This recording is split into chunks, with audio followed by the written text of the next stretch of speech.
தளபதி 51வது பிறந்தநாளை முன்னிட்டு வெள்ளிக்கிழமை இன்று திருப்பூர் ஒன்றியத்தின் சார்பாக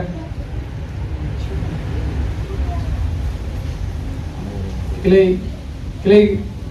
கழக உறுப்பினருமான வீரா என் தலைமையில் நிகழ்ச்சி ஏற்பாட்டில் 250 மாணவர்களுக்கும் பேக், நோட்டு புத்தகம், கலர் பென்சில், பேனா,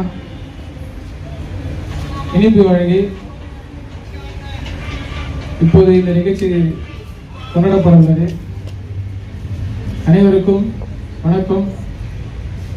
இந்த பள்ளியின் தலைமை ஆசிரியர் பொறுப்பில் உள்ள ஆசிரியர்கள், இந்த பள்ளியில் பணியாற்றும் தலைமை ஆசிரியர், சத்துணவு ஆசிரியர்